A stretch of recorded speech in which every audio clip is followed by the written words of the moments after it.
Hello, everyone. Welcome back to the Challenge All-Stars 5 Rivals RHAP podcast for the premiere. I am Brian Cohen. Here with me, as always, is my co-host, Lasher. How are you? I'm pumped. I stay excited. Like, this is, I'm thrilled. How are you? Happy to be back. Here we are. Smooth transition from 40. I kind of wish they did like a Beverly Hills Real Housewives to Vanderpump Rules transition to go from 40 to this. I wish they had like TJ on like a jet ski, like driving from the final into Rivals. I think that would be kind of fun.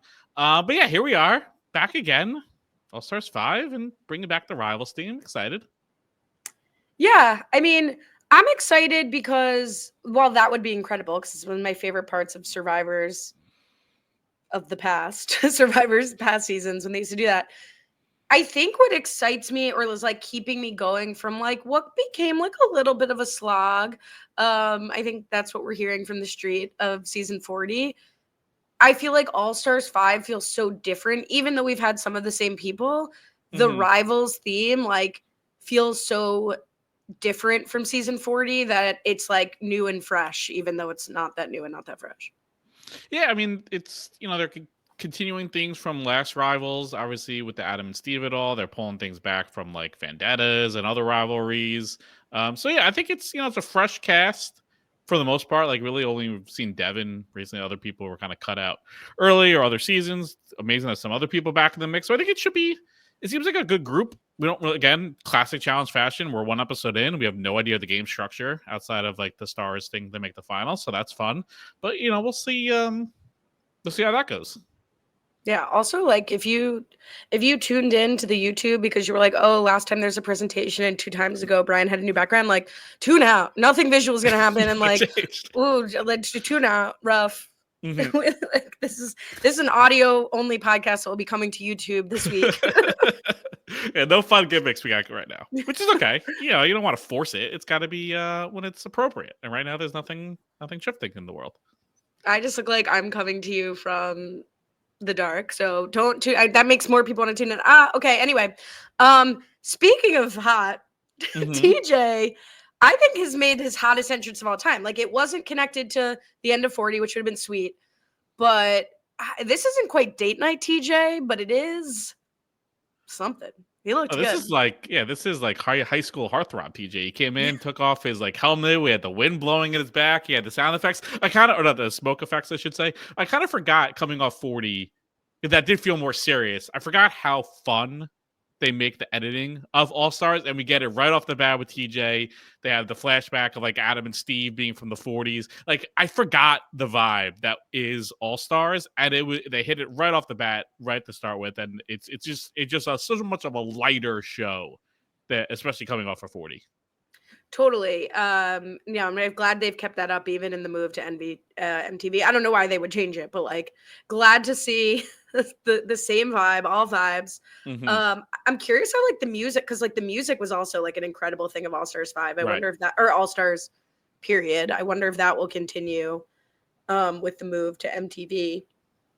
But Brian, I have a proposal that I don't probably would have been helpful if I had told you prior. No, but I didn't. Live.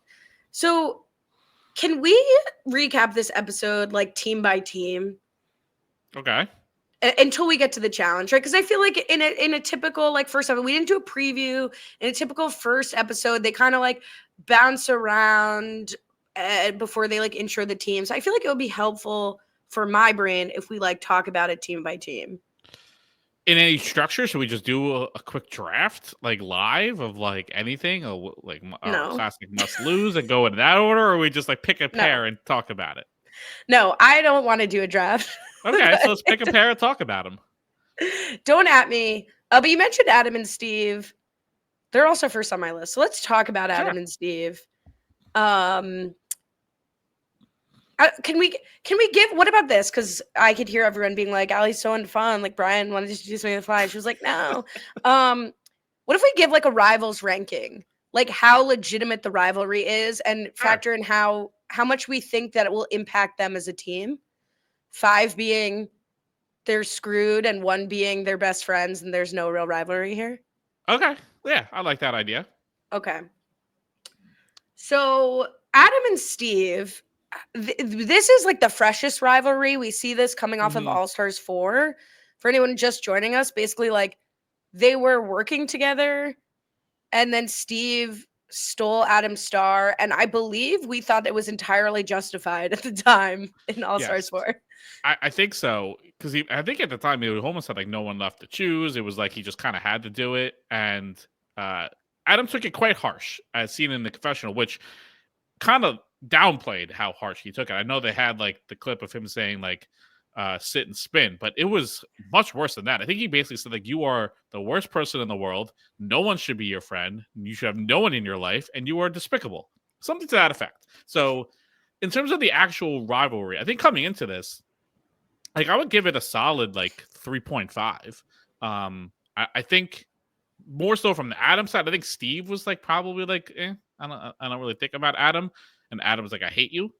So I think from the Adam side it was probably more of a rivalry. But I think not even including how they do this time. I think by the end of the season I'd be stunned if they still hated each other. Yeah, it was confusing then. It's confusing now because I think, to your point, most of the rivalry was done from Adam in the confessional, like not even to Right. Steve's face. So I was sort of looking for Steve to say in episode 1, I didn't realize like Hmm. how deep this went. Then I got back, I watched the episodes, and I was flabbergasted. Right. Like, now I have a rivalry against Adam for how he talked about me. Steve, get it together, man. Like, have a little reaction, a little production value, a little, he just really couldn't care less. Adam remains the person keeping this rivalry alive. Hmm. I think Steve said, like, will we be awkward roommates or good teammates? Honestly, probably both. Like, they will continue to be awkward and they'll probably work together well. So I'm gonna give them a 2.5 on the rivalry because I think it's only from Adam's side. So I'll give them half Hmm. a rivalry. I also think they're just awkward in general. So I think even if they were on Yep. good terms, they would be weird as a pair no matter what. They both did weird stuff on All Stars. Like Steve was doing like weird rituals like every morning, I remember. And like Adam just like an odd duck anyway. So I think even if they were on good terms, they would be weird roommates. And I think that, the show here, I think they're going to be a pretty strong duo. Yeah, we'll see. All right. This is interesting because I think you're very high on this next team. That's on my list. I don't know if you're okay Hmm. going to the other male team. That's how my Sure. list is divided because my list is from Wikipedia. So Devin and Leroy are next for me. Yeah, I would say in terms of rivalry, this I would put at like a 1.1, like very low. I think they make it seem like it's a thing during seasons. They don't. I mean, I guess maybe more than that because they actually don't really work together. But in terms of how much they hate each other, it's like very low. In terms of how much they don't work together, I guess it's high because they really don't work together. But I think they each came away with being like, "Oh, this is like a good setup for each of us." I think Leroy was like, "Oh, I got a good partner here with Devin." I think Devin's like, "Oh, Leroy can do well for me. I can like help him do well." So I think they were both faking any sort of anger they had about being partners was all for a camera. Yeah, and I don't even know if we saw any. I mean, Devin says something that angers me, and this is what's going to Hmm. be irritating: is like if Leroy gets his first win on this All Star season, and there's like credit to Devin, it will erase the joy I feel of Leroy getting his first win, and like Devin being like, Leroy stabbing me in the back was the smartest thing Leroy ever did because like Leroy can't win a challenge, and now he'll win a challenge with me. Hmm. I'm already pre-irritated. That said, I think their rivalry is 0. Like, I Right. don't think they have a rivalry. The only thing I'd be concerned about with them is like if they had counter obligations to people, but none of Devin's people, besides Aneesa, and Right. even that I think is Viatori, are on this season. So I think honestly, Devin's primed to like make nice with Leroy's allies. Leroy has more friends on this season, as far as we know, not counting pregame stuff, than Yeah. Devin. So I think it's going to be a strong pair. I think there's negative 1,000 rivalry between them, but I'm plus 1,000 in potential frustration. Yeah. Yeah. It's interesting. There's a lot of inner pairs, like pairs of the people that aren't paired up, but they have connections with other people. And Leroy and Devin are two of the people that really don't have anyone, which is weird because usually they're two of the most connected people. Like coming into 40, they were some of the most connected people. Normally they would have some pairs, and they really, yeah, it's interesting. They really don't. So I mean, I think Nany is like Leroy's number one, would be my yeah, guess. But that's really it. Um, Even then, they're obviously they work together, but you don't really see them in confessionals that often. Being like he like their ride or dies. Like I don't. They're not as like the show doesn't push that as much as like I feel like with like a Devin and Toria, for instance. Like when they're on the season, like they're always together, always doing. I feel like when Leroy and Nany are on seasons together, they're obviously working together, but they're usually doing things very separately. And just like when it comes to the vote, they're like, we'll kind of get in line. But you know, I feel like there's not a lot of scenes of them like strategizing together. Like Nany's usually with like a guy or with Casey and doing things, and Leroy's usually like with other. I don't know. Maybe I'm like misremembering, and that's like my answer. But I don't feel like I can't recall like specific like Leroy and Nany strategy talk sessions. I'm trying to remember. Wasn't sorry, when Leroy, I'm just like double checking this is right. Yeah, like the last season proper they were on was when they were together in Double Agents. Sure, when the they were, final. yeah, but they've been on like 12 seasons together. I don't know. Yeah, This could be totally off base, but that's in my head. I don't like recall them. Like when I think of Devin and Tori, there's like many scenes of them like working things out and trying to like formalize a plan and stuff. I don't know. I just don't. Yeah, okay. Leroy and Nany are kind of like different. Leroy and Nany, to me, it's not a result of their relationship. It's of who they are in the game. Like Leroy and Nany are never the master strategists in any alliance. So like Devin and Tori, like strategy, gameplay, game talk, like that's a huge part of like who they are to the challenge. I think there's less of that when it comes to Nany and Leroy. But here, like looking at the field, like if I were to say, like if you told me that Nany like was really targeting Leroy, I'd be shocked. You know, no, totally. Like so I think their relationship is as strong. I don't think like their reputation as like a brain trust or like master strategist is there as much. But yeah, I mean, do you want to go to anyone else? I mean, my next section is the male and female teams, but we could go anywhere. I love. Let's follow Wikipedia. I love it. Okay. So Amber and Fessy. Now this is interesting. Like speaking of Devin, I don't feel like I really understand where Devin and Fessy will be at in this challenge. I think they're going to have to work together because I feel like those two teams are two of the strongest teams, and they're going to have to rely on each other. It's either they're going to like want to get each other out because they're two of the strongest teams, or they're going to recognize we should let's just try to get each other to the final, and we'll sort it out there. Because I think a lot of people's eyes are going to turn to those two pairs as like, oh crap, this is probably the two favorites. I think you can make an argument going into the season. So I think Devin will recognize that. I don't know if Fessy will. And who knows with Amber? Like everyone, like like people should want to work with her for that regard. I don't know. They should want to work together. Is my point. Yeah, and if I recall, has Amber been back since the finale or the reunion where she talked about her diagnosis as being on the spectrum? I think so, because I think there was a whole season, and I feel like okay, so then Spies, Lies, and Allies was after that. Yeah, because I remember it was weird that they were still treating her like trash, even though they had like the whole thing at the reunion, like, oh, we want to like pick you up, or we're here for you, and like I just remember right. It didn't shift to the next season. Yeah, because when was Ride or Dies? We can work this out now. Who cares? Okay, because 38. No, because I think after it was Ride or Dies where that happened because she was with Chauncey at the reunion. Is there a chance she was on an All Stars? We can find that out in one click, baby. Could have sworn there was like a season after that, but maybe not. In the interim, it's what's something that I think is like a theme in my thoughts of like going through this episode and going through the cast and all of that is she was on World Championship. Yeah, there you go.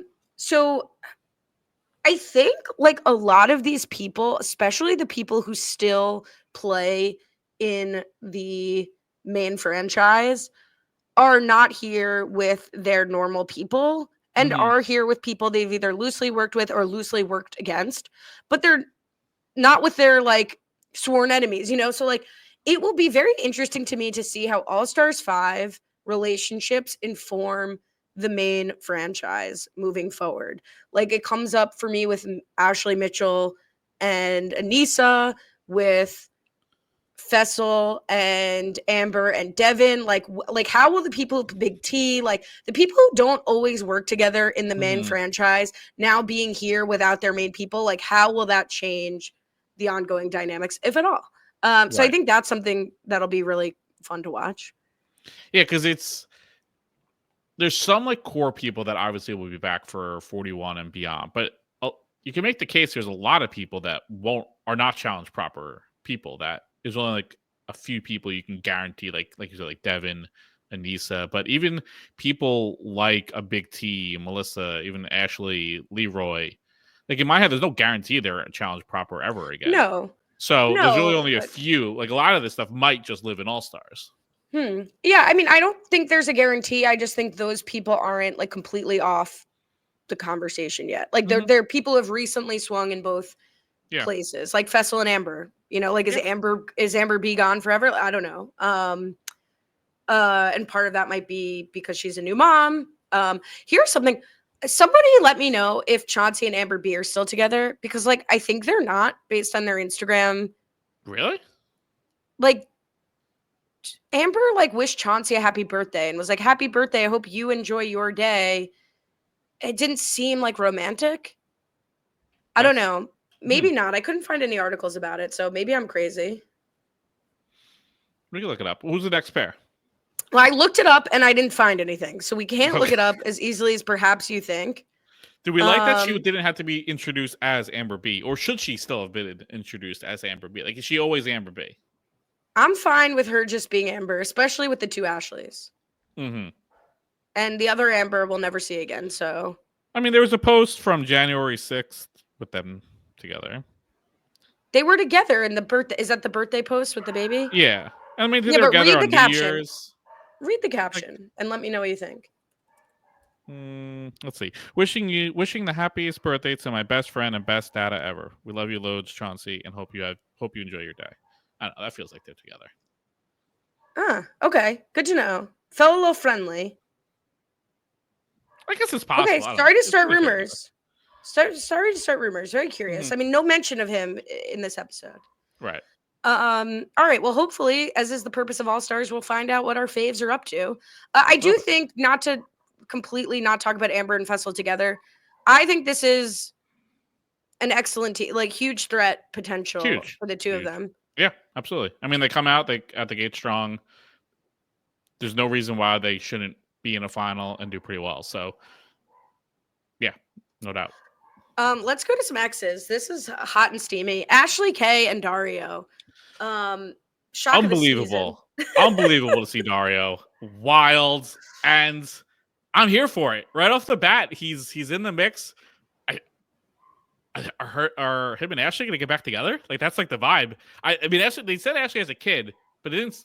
I think she's single based off how they were kind of, again, like, not to go the Ember route, but it didn't seem like she was talking about, I have a kid, like a husband or so. Like, there was nothing. So they were both. At first, Dario made it was weird because Dario made the only thing that was brought up was Ashley, like, I have a kid now back home, I feel great. And then Dario makes a comment, like, Ashley still looks great. It's like, Dario, come on. She's like married with a kid. Don't be hitting on her.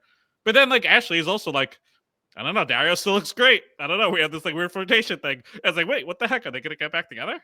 Yeah, I mean, I think you don't need Beth to like try to ruin your marriage if you're married and you're on TV being like, my ex looks hot, I'm a little distracted. Yeah. Or you're Nicole, like, so I was under the impression she was single, but again, someone wants to become like the relationship czar, let us know what you think. I think we didn't give a rivalry ranking for Amber and Fessy. I'm going to say like 1. I think it's slightly higher than Leroy and Devin. I think same thing where they're each thrilled to be with each other. At least, I mean, they should be. I feel like Fessy. I think Fessy should be happier to be with Amber than Amber is with Fessy, because I think Fessy is probably tougher to be as a partner with. But Fessy should recognize Amber is a fantastic partner for him in a final. Slay. Ashley and Dario, I think their rivalry ranking for me is like at a 3. I think it seems like they both admit like they had a contentious breakup. Dario at least willing to say he was a dirtbag, so I think it could be cleared up in short order. Yeah, I had a 3, but it also could become a 5 or drop to a 1. But I think Right, coming right. into it we're at a 3. Let's talk about Big T and Corey. One of the wildest storylines of all time, honestly, to be reminded of in a Mhm. battle for new champion. Like Corey, God bless you. I'm thrilled you're back. I still don't really understand. Like, basically, he was playing both sides of the house and completely threw his relationship with Big T under the bus to like act as though he had some broad conspiracy to use information she was providing him against her. I don't know what information Big T was providing, like, but it was a big betrayal? Question mark. And it's funny because the 2 people he betrayed are both on this season. So theoretically, he could have also been rivals with Melissa because he did the same thing to her. It was like a 2-for-1 shot, and he just happened to get paired with Big T here. Yeah, it was like I appreciate it at the time because there was not a lot happening at that phase of 39. It was when there was like nothing going on. So it was like, all right, Corey's trying to earn his keep, and here he is trying to do stuff. It was a very cold-blooded line they showed in the clip. Also, it was like, yeah, I'm using you. I don't care about you. Stuff like that. So I think after that season, I think and even through the reunion, I would put it out at like a 4. But I think it's a little bit lower now. I think probably it's more like a 2.5. But it's definitely a real thing. Like this isn't like a manufactured rival. Yeah, I think much like Adam, it wasn't so much like what Corey was like actually doing. I think it was more the delivery. Like he said some Hmm. nasty things to her face, like to try to save himself more than I think he was actually doing some big elaborate scheme. Yep. See, I feel like, yeah, it's a 4 based on like we're walking out of that last season and we don't know anything that happened. I think they're out of 1 in terms of like their current rivalry. I don't think they'll have any issue working together as a result. No. But I think it like is legitimate that they're rivals. Yeah. I think they also they'll recognize they need each other's social capital to try to do things in this game. So they know what they need to do here. So they're not going to let their own dysfunction kind of ruin that. Let's talk about Devin and Shane.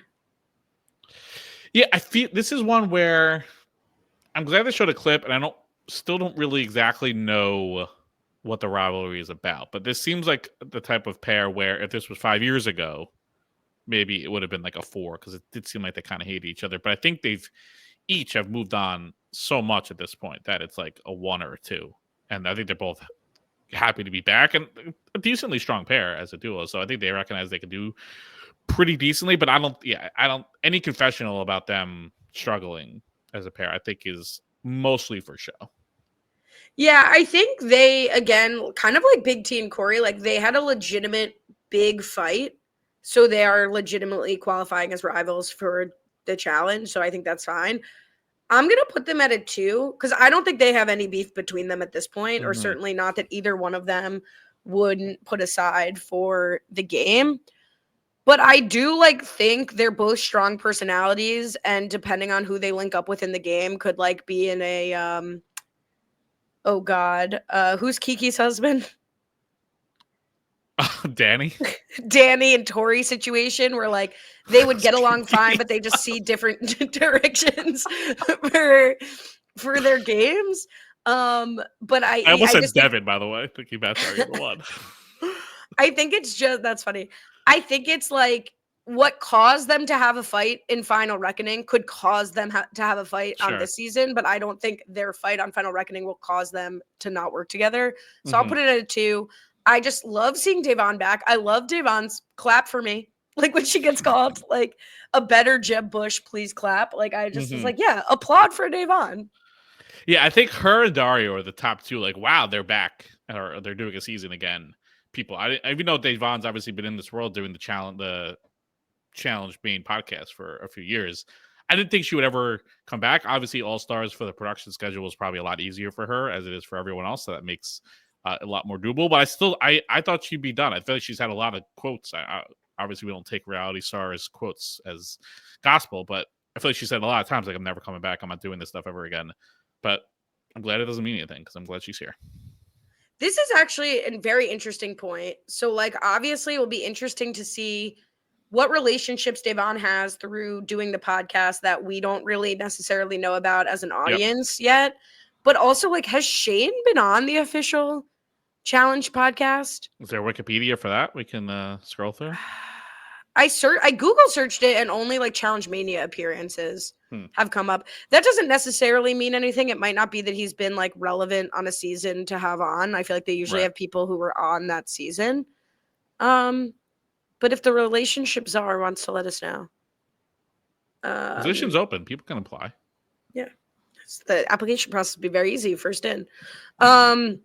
Okay. This is, I think, the co-ed pair that has a lot of excitement around and probably the most to talk about from the first episode. Or there's two. The next two we're going to talk about. First is Frank and Sam. Yeah. Frank and Sam is again another one that if this was rivals, soon after Battle of the Seasons, they would 100% be a 5. I think there was a lot of deep hatred to each other.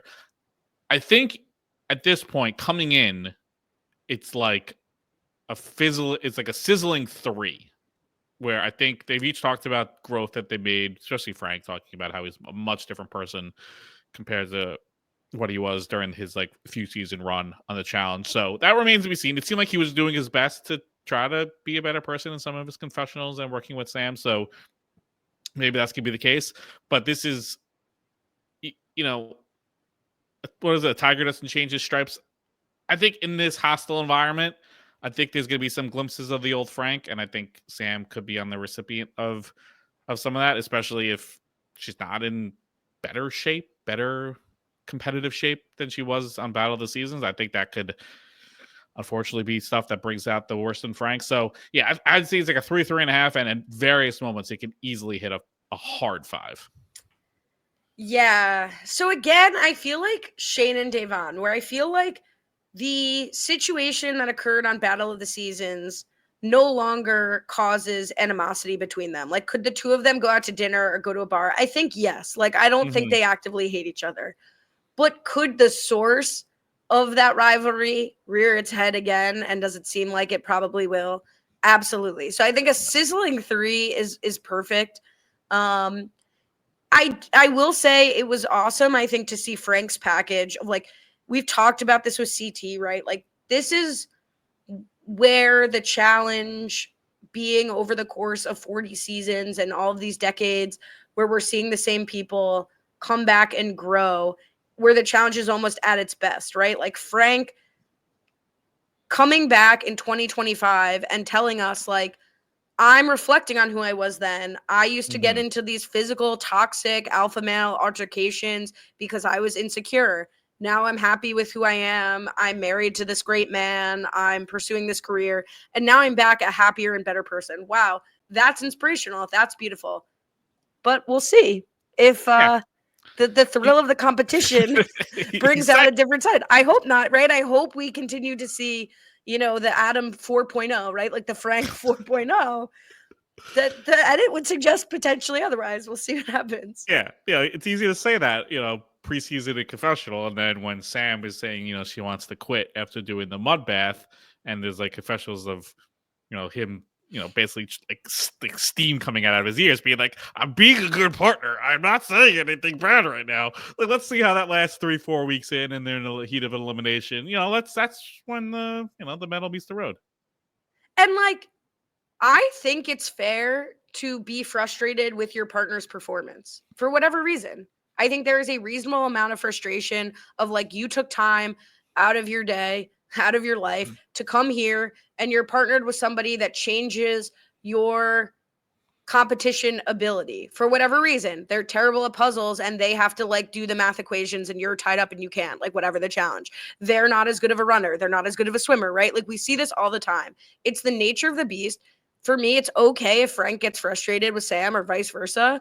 Obviously, we're going to be on watch, Frank, of if it gets to the toxic level it did the last time we saw this duo together. Yeah, like he could be, like you said, he could be angry. It's just like the stuff that he and Zach said to Sam was like, I think if they did it today, they would like be banned from the show. Like they might be pulled from the final with how like they were berating her. It was it was like it was almost impossible to watch. Like that's how bad it was treating her. Like to the point where if Sam decided to quit that final to spite them, people would have been like, yeah, you know what, I get it. I would do the same thing. It was that level of bad. It wasn't like Jordan it would be Jordan at his all-time worst. Like Jordan with Aneesa at times was bad, but even that wasn't like what these two were doing to Sam in that final. So again, there's ways to be upset and be frustrated with your partner, and then there's the Zach and Frank extreme level that it was. For sure, definitely agree. And here's I think the next big ticket pair, who took up a lot of time in the premiere. And you say a tiger doesn't change its stripes. Well, certainly not a tiger who doesn't think they need to change their stripes. Let's talk about Nany and Turbo. It's so interesting. I never thought we'd see Turbo back, honestly. I thought after what went down in Ride or Dies and just how much basically the cast was like, yeah, we just don't want this dude here. He would post seemingly a lot of like weird threatening stuff on social media that you couldn't tell if it was WWE character level or just like legitimately like this guy is mentally insane and it's not safe for people to be around this man. So I was stunned he was on this season and is back. But I know he's difficult to work with, obviously. But for Nany, she's got to be like, ding, ding, ding. I hit the jackpot because I mean, Turbo's I would say the best competitor on this season amongst anyone. Obviously, he's already won a season. If they could repair their stuff, they can work very well together. As the clips have shown, they worked together well in the past. So this could be jackpot hit for Nany, or it could go just incredibly poorly. Coming into this season, I know Turbo talks about like, oh, I wanted to like get out Nany. I want to get my revenge for Nany. I feel like before coming on the season, I don't think he's thought about Nany even in the slightest. I think coming in, it's like, oh yeah, now I hate her. I think Nany again, also is like I don't really think about Turbo. Like I don't think she ever thought she would have to deal with him. I think coming in, there's probably like a 3-ish pain there, but I think these two probably just haven't even thought about each other that much coming into this season. But see, that's interesting. Like I believe that like Turbo has a list, and Turbo revisits the list every morning and every afternoon and every night, and like the list is the list, and you can't get off the list. So like I'd be relieved for Nany, frankly, to hear that this is like put on for the camera. But I believed him. I mean, do I think that it's something they can get over? Like, yes. So I would say to me, their rivalry is the 4.5. Like, I think there's like 1.5 and it's coming later. But like, I think this is a 4.5 to me. Yeah. But I also had the same reaction as you did. Like, I texted you. I was like, MTV really wants Nany or Peter Murray, whatever, wants Nany to win a challenge because you pair her with Bananas. You play like she's worked with Leroy in a final. Now she's got Turbo. Like, I think at this point, if they're like, if you can't win with Turbo, we've broken our rules to give you Turbo. I think their biggest risk of not winning is like the Turbo gets them kicked out before. Okay, seems like it's possible. Now we didn't talk about this. But Nany mentions Casey and like wanting to plan their wedding and pay for their wedding and starting a family and everything. Breaking news over the last week is that Nany and Casey have broken up. We went live in the Facebook group if you want to see our reaction, but we could talk about it here too. I don't think any more information has really come out. I haven't seen anything. I think Casey maybe went live, or that was like a meme of people joking about her going live. I don't know if she said anything. I haven't seen people say that she said anything, so it might have just been a fake meme about her doing that. Yeah, I haven't seen. It doesn't seem like there's been any more news, but it's wild. You don't really see this type of thing too often on the challenge, where a couple breaks up like after a show, but then you see them still together on the show. Like it's wild because it's like very similar to what's happening in the Bravo landscape with Craig and Paige. Like we have Southern Charm, Summer House about to start. Both of them are on those shows, and now they're broken up, and we're gonna watch like them beat a couple and like super analyze all their conversations and fights. And it's not quite the same because obviously Casey's not on this season, but I'm sure there's going to be, as there was here, like you point out, like her talking about, I want to win this money for our wedding and starting a family and everything. And I'm sure there's going to be more of it. I'm sure when she gets in a fight with Turbo, she's like, I just want to get home to Casey. I wouldn't be surprised if there's a FaceTime to Casey at some point. So it's going to be very odd to see that play out for the season. Yeah. It'll be interesting. It's almost like, I feel like was All Stars 4, even though it filmed so long ago, I feel like when we were talking about it, Cara and Pauly had taken that break. She didn't really talk about Pauly too much. But yeah, it'll be interesting. Sad for them. Hope they're both doing well, and hope nothing goes crazy with Turbo. But I agree. Like I was nervous to see Turbo back. Hopefully everyone knows what they're doing and it'll be okay. Yeah. And then two female teams, Aneesa and Millionaire Mitchell. I already said on the finale or the reunion for the challenge 40, I was surprised also to see Millionaire Mitchell invited back after what I thought was a soft cancellation. And even Aneesa looks surprised that she's rivals with Ashley. Yeah, I would put their rivalry at a 1, but they're the type of personalities where there's a very good chance it would make more sense to be paired for a rival season after this season than it would be before this season. Like I feel like they would get into a fight at some point during this season, and then they could be paired together. But yeah, it doesn't make any sense. Obviously, Ashley could have various pairings. I don't know, get Hunter back and like put them back together and have them do it all over again. You can try to do something like that. I don't know why they felt the need to squeeze this in. And again, it just points to why the heck wasn't Ashley just on season 40? If you're willing to bring her back, put her on season 40, not a random Aneesa pairing on All Stars 5. It makes no sense. I don't get it. And it's just so bizarre. Yeah. I mean, I don't know. Unless the person that she has a problem with was like, I don't want to be in a season with her, and they put her here. And like, that's what they're honoring is like, I want to respect the person that was, allegedly harmed by her. I don't know. I'm making that up completely. But yeah, it feels weird. I think this is, I don't know. I said there's 2 all female pairs. There's 5. But this is, I think, of all, the least real rivalry. But I agree with you. I don't think they're going to get along. So I'll put them at a 1.5. Like, because even Wikipedia is like, well, they were rarely aligned on the challenge because Aneesa works with Tori. What? But if they do stick around and if they can be like, I don't know, Marie and Carr, like if they can kind of put aside their differences, Wes and Kenny, is that right?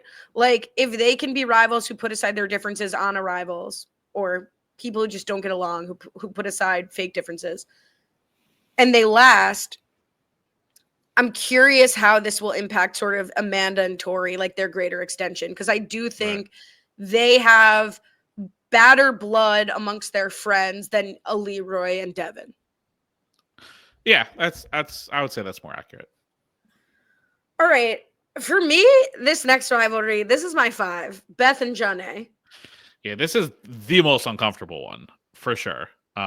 Starting with Beth talking about Jan cheating on her husband, trying to bring down her marriage. It was very uncomfortable. Felt very bad for Jan. Beyond just being paired with Beth from the uncomfortableness standpoint, but it's also just like a horrible partner. Like everyone hates Beth.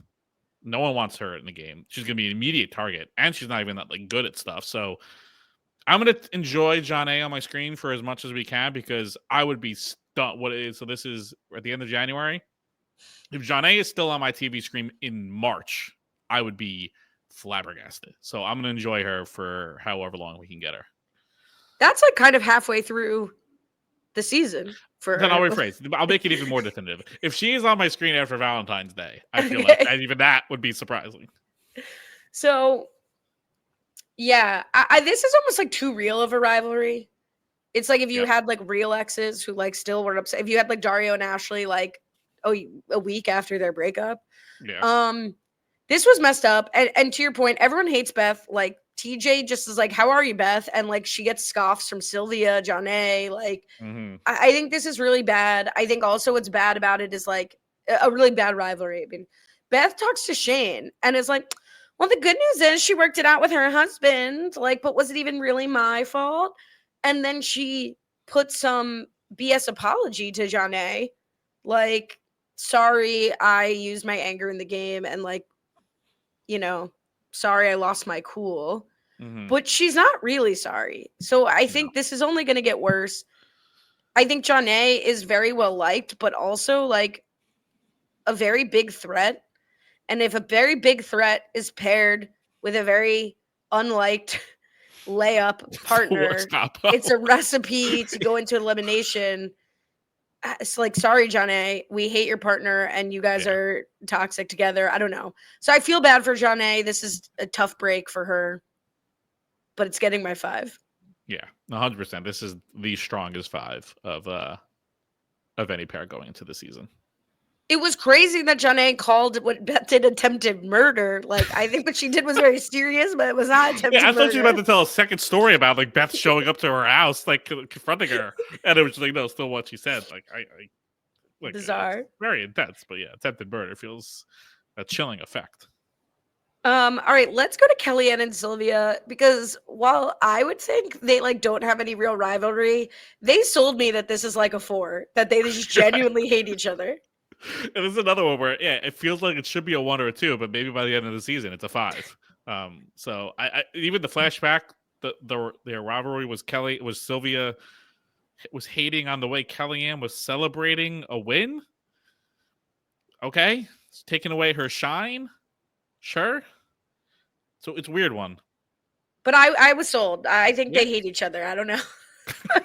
I buy it. Good camera work. Good camera work to get us to believe it. And then Melissa and Nicole, much like Dario and Ashley K, like they hooked up on vendettas, so they're in sort of like a light exes camp. But both of them, or at least Nicole, projects a willingness to hook up with Mel again this season. Yeah, just when you think there's like, all right, there's no Laurel, there's no Cara, we're not gonna have to hear about them. Nope.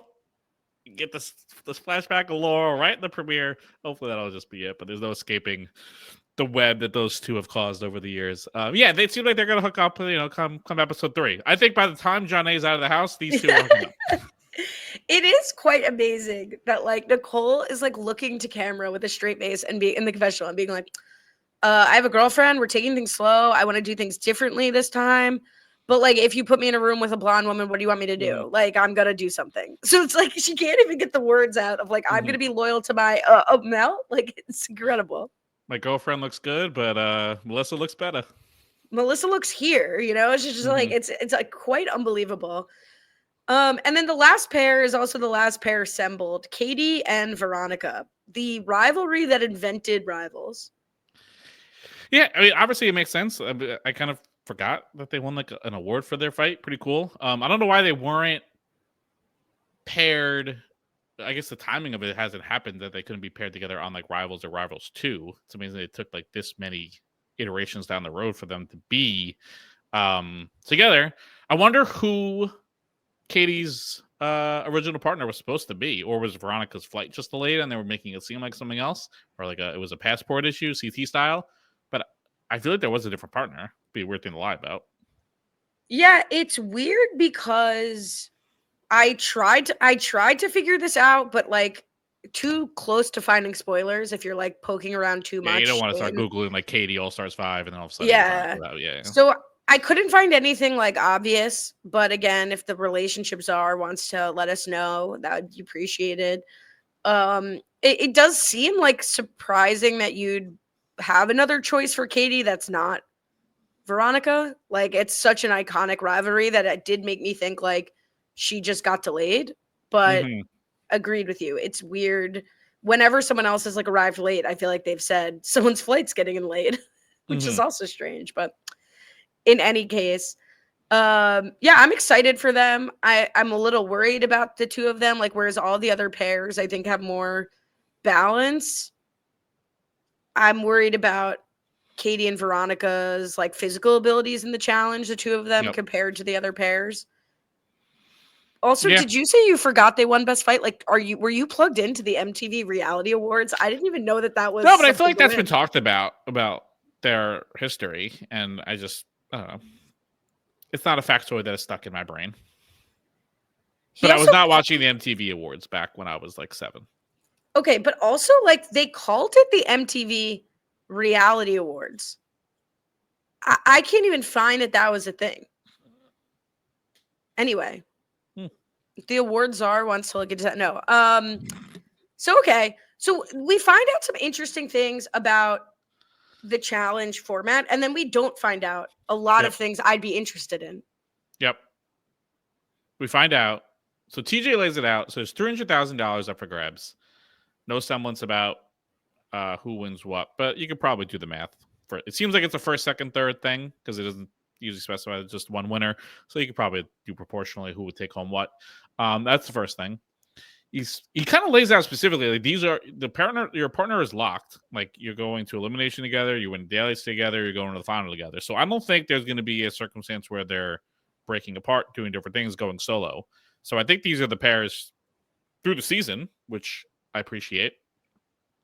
The daily points out with the stars, very similar fashion with All Stars, where starts it off with people getting their star, and then at some point you're going to be able to steal the star to punch your ticket to the final. But that's kind of where we leave the structure of the show because we don't know from there how the eliminations work, how do you get directly voted in? Is there a vote? Is there a house vote? Is there a winner vote? Is there a last place going in? We don't know any of that yet. Yeah. So going back to what TJ said, that's interesting. I mean, I think he says you win together, you get eliminated together. He doesn't say you run the final together, but I think they do. Like, I agree with your interpretation that they will. Maybe I'm wrong about that now, but I went back and watched it twice because I was like, what'd you say? And yeah, like you said, he says the final pop, but doesn't give the breakdown. I think what is interesting is while he didn't say this, the edit goes right to showing people later talking about will the final winner be able to split or steal the money? Will you run it as a pair and then the better timed pair will be able to, or someone will actually win between the pairs and have the split or stay decision, as we've seen with Bananas and Sarah and Hunter and Millionaire Mitchell. And it's interesting because like we get sort of a classic All-Stars montage to open the episode and they show both of those moments. And neither of those pairs are on the season. Like Hunter's not with Ashley and Sarah and Bananas are not on. So the only reason that would be relevant, right, is if it's going to play out as those seasons did and there will be a selection. I'm very excited about this prospect. Yeah, it was obviously, as I'm sure everyone else did, once they showed the flashbacks, that's the first thing that goes into all of our heads. What I found amazing was they were openly talking about it in the house of, are you going to steal, what the plan is? So the fact that they're showing them openly talk about it makes me think that I think, yes, it's going to happen.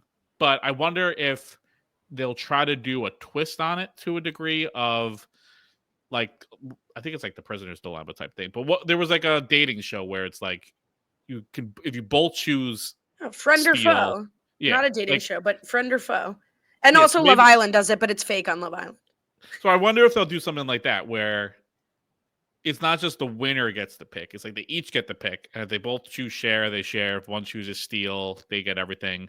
And then if they both choose steal, they get nothing, which I think would be kind of fun for, especially because again, the prize, I mean, it's not nothing, but it's 300,000. It's not $1 million that they're typically doing. So it's probably gonna be 200, 225, something like that to the winner, maybe like 225, 75, 25 type breakdown. It would be fun to see like a winner walk away with no money. And if that's how it kind of goes down. See, that's interesting. Yeah, I think because Nany also, we get the clip of her saying she'd rather lose the final on purpose than have someone steal the money from her. So it could like be shaping up to be a friend or foe style split or share that like someone like a Nany would have a choice of like, I'd rather get zero than give my partner all of it.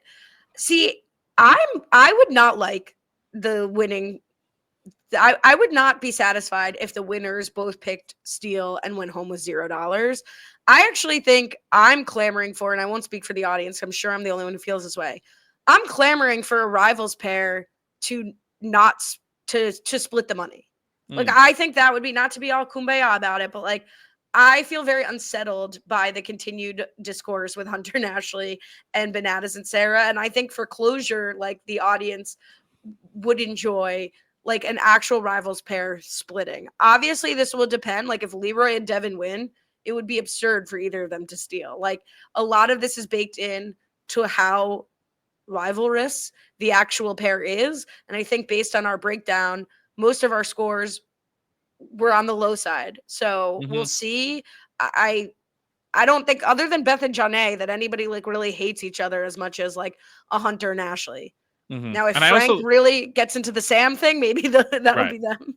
And I do think, like, you could still hate your partner and all that. I do think it takes a very special person to do a whole season with someone, run a final together, win. And no matter how justified you can think it is, it still takes a very special person to do that, steal the money or take the money. I don't even like the word steal because you just have the choice of take the money from someone. I think the show got fortunate that it was like Bananas and Ashley in that situation. If that's what they wanted to happen, I think there were plenty of other pairs that wouldn't have done it just because like they're not the type of people to do it. Like Ashley and Bananas are 100% the type of people, especially reality contestants, that would do that type of thing. So like if you're looking at like Devin and Shane, like if they win, like is Devin really gonna like steal the money after like that just feels like not something she would do, even if they get in fights and stuff like that. So I think there's only like a select few people on like I don't even know who like I don't even know who would do it, honestly. Like I think maybe like Turbo just because he's like kind of like a lunatic and maybe like this is his revenge of getting at Nany, which would be wild. But I don't know, I feel like there's not a lot of people that would even do it. As much See, as in we the talked about it. Bananas Sarah example, I think I agree with you that like Sarah and Bananas worked reasonably well together. Sarah contributed to that final win, and Bananas, I don't think was justified in taking it, except with the exception of the fact that he did win, so he had the right to take it. Right. I agree with Ashley's estimation that Hunter treated her like crap and didn't respect her and like whatever. If at the end of that elimination at that battle of the seasons with Frank and Sam, if Sam somehow had the ability to take that money from Frank and Zach, I think she would have done it and anybody would have done it. So Mhm. do I think Devon could take money for if Shane berates her the whole final or like doesn't respect her and puts her down and they win? Like, could she do it? Yes. So I think it's like I think it's a special case for someone like Bananas to do it. And otherwise, I think you could push anybody to do that. Mhm. Like John A would do it, and I think we would all cheer. Right, right. And I think, but John A wouldn't do it. I think if she was paired with any single other person Right. on the show. But like Leroy, Devin, I don't think Big T or Corey would do it to each other. Even like Melissa and Nicole, I don't think would do it. I don't think there's no way after all the talk Frank's been doing about bettering himself, there's no chance he's going to do that to Sam. Maybe Adam would if he's still holding the grudge, but I don't think Steve would. Dario and Ashley, I don't see doing it to each other. It's going The down the other line. thing with the All Stars factor is like, do people want to cement a chance on return or going back to the franchise, like the original franchise, or being in consideration? Like, does someone win who, like a Dario, like whose maybe only chance of coming back is like doing some like nefarious, like big move like that? You know, maybe someone like Devin, I think in the right circumstance has the ability to do like what a Bananas did, but I think he's pretty plugged in and concerned about audience perception I also and think for therefore someone would like not do it to Leroy. yeah, and I also think for someone like Devin, who very clearly has a future on the show, I think if he like wins the season with Leroy and steals the money, that like destroys so many bonds or perception of him in a future season where it's like people will be disgusted with him that I don't think people want to work with him and stuff like that. So for some people that's like this is like their last chance coming back, it's like, yeah, let me just take the extra $100,000 and go right off to the sunset. But for someone like Devin that very much has, you know, a future for at least the next like 3 or 4 years on the show, it doesn't make sense. But like a Veronica and Katie, That'd be great. that's interesting. Mm-hmm. That's interesting. I have a question. We find out they have to bunk with their rivals, and obviously, like room assignments is usually a big thing of like who you end up working with, whatever. What do you think about the forced bunk, sharing a bunk with your rival? I didn't think I liked it because I liked the idea of them building off different relationships, but I like that they can't run from each other. I think if the point is like they're rivals, you should have to be stuck with together. I almost wish there was like 13 rooms and you couldn't even room with anyone else. It was just like you have to be in a specific room with the person. I don't know if that would maybe there's like some like, you know, I don't know, laws or whatever against like forcing co-ed, you know, sleeping arrangements. But I think I like the fact that you can't hide from each other. You can maybe during the day and stuff like that, but at the end of the day, you have to go like sleep next to them. I agree. It also limits the chance that people who have like pre-gamed can just like bunk together and like cement their alliance. Like they've got to be like with some other people, which is Mhm. interesting, broken up. But all right, let's get to the first daily. Yes, we'll get to the Frenemies. daily right after this. Very late ad break, but here we are.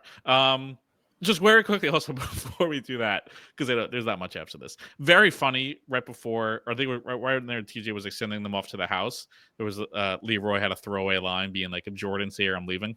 Yeah. Very funny, because I would imagine they probably talked about Jordan winning season 40, and it was like well known coming into this season. So I thought that was very funny. Yeah. Good. So the daily for this week, frenemies, aptly put, done in 3 checkpoints. First checkpoint is jumping into a bunch of mud, collecting mud, putting the mud into a bowl till it reaches a certain height.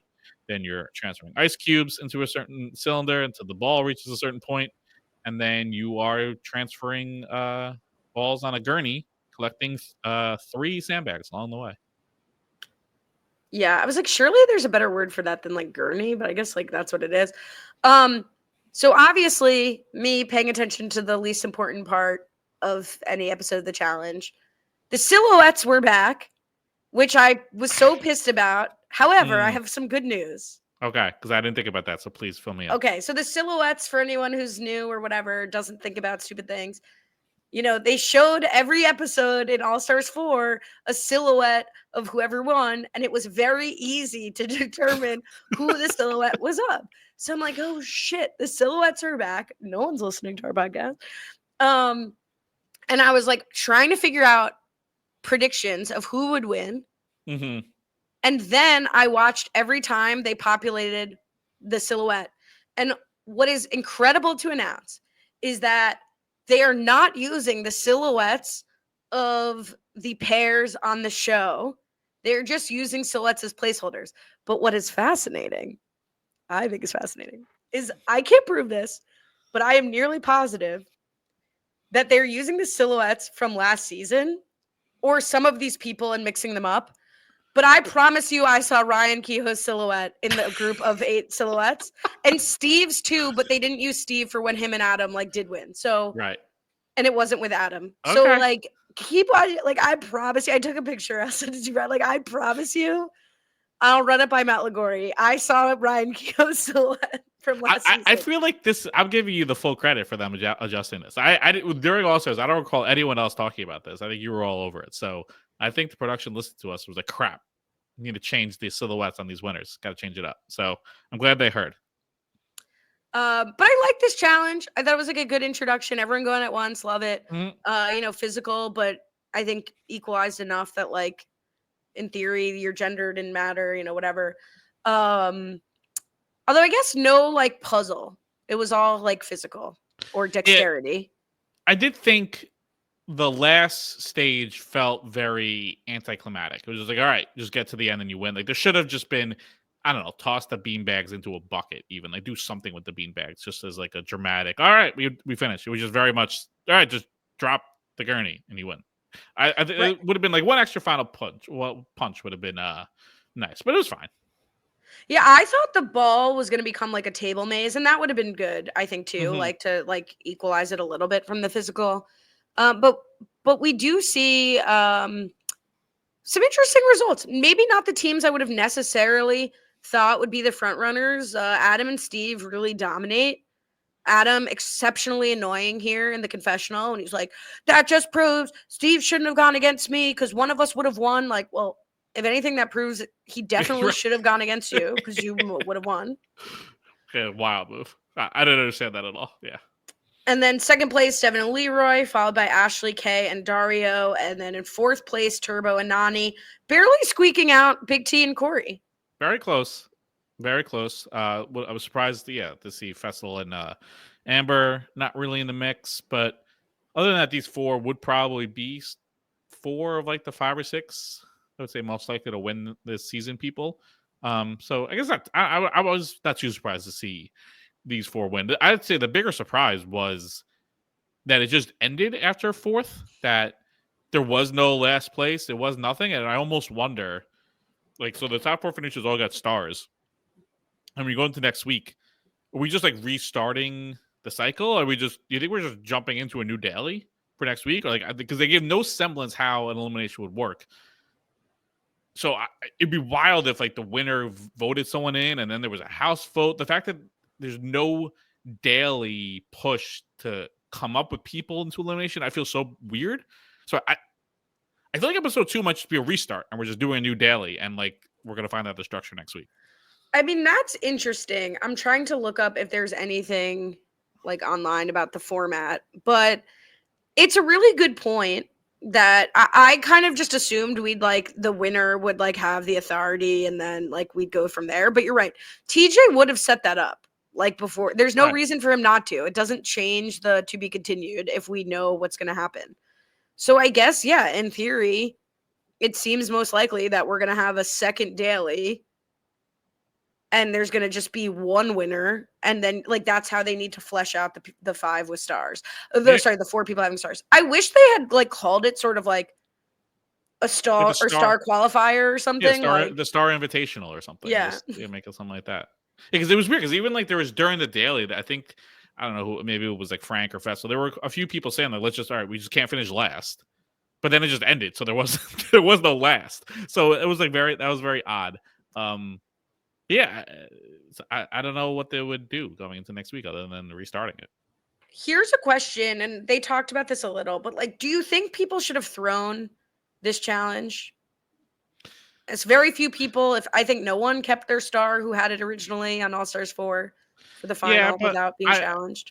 So I think the difference here this time there's 4 stars. I think last time there were was there 3? I think there were. Because there was women, 3 right? to pick from, but you had to go in against somebody with a star. You finish your point, and I'll look up. So, like, I think last time there was like 3 men's stars, 3 women's stars. So here there's like an extra star first, and it's not like if you lose your star, you go home. So I think it's fine just to like get the star. I don't think it's worth it to play the extra mind game of I don't want a star. Let me try to get it later, because you don't know, especially because you don't know the game structure. You don't know how the mechanism of getting the star. What if you have to? Because I don't think you had to beat someone in the elimination to get the star. If you just won an elimination, you got a star, or you got to steal a star. So, but it could be something different this time. And now it's like, all right, the only way you can get a star is to knock one of these 4 teams out, and then you have to beat one of them. And this is for the strongest team. So I think you're better off just if you can get a star, just do it and just like deal with it later. Yeah, so to reset on season 4, you're exactly right. So there were 3 stars for each gender, and then if you won an elimination, you would steal a star. If you had a star, if you went up against someone who had a star and you won, you would take their star. Mm-hmm. If you had a star already and you won, you'd steal someone else's star and give it to someone else. I think if you won the daily, you couldn't have your star stolen, I think, right? And we saw a lot of people try to protect their stars by putting people into an elimination who already had stars. So it did end up giving you a bigger target in that respect. Here, I feel like multiple times people said in this episode, you might be challenged. And if you have a star. And so, yeah, I was not clear on if that just was like the way they were describing it of how it happened last season, like you might end up a target, or if there will be a different mechanism and you will have to challenge somebody, which I think was like the skull twist is how that worked. Why am I saying things I don't know? I don't care. But you might maybe the mechanism will be different. I think overall, you don't throw a challenge when you don't know what the elimination mechanism will be, period. So like here, if this challenge is really just to get a star and that was made clear to them, maybe that's a better case for throwing it. But when I was watching it, I thought like it would also only the people who didn't have stars would be eligible for elimination, in which case I thought it would be crazy to throw it. A lot of intrigue into next week. I wish we knew the format, to be honest, after episode 1, but I am interested. Not surprising that we didn't. Usually surprised. It's a rarity that we know the format after episode 1. So I'm bummed. It's okay. It's okay. That's it. That's the premiere. All right. You can subscribe. That's what we got. RHAPswebsite.com/challenge feed. Join the Facebook group. Follow me on Twitter. Cohen _. Challenge wrap-ups on TikTok. There will be, I can't guarantee how many, like last season, but I will be on the exit interview beat again. So when I can, /when they can, /when everyone can, I will try to do some exit interviews for this season. So look out for those. Slay. Join us in the Facebook group. Leave us a 5-star review. A little slow on those last season. Let us know you're here. I'm only checking them on iTunes, but if you do them anywhere else, send us a screenshot. I'm interested. And New Girl, Old Guy, 3 in a row, baby. Check that out Boom, as boom, we boom. wind down. New Girl, Old Guy, wherever you get your podcasts. And I reluctantly appeared on RHAP last week, this week, whatever. And people are calling it funny. I think Rob's calling it his least favorite episode of all time. Check that out. And we'll be back next week, episode 2. Till then, have a good one.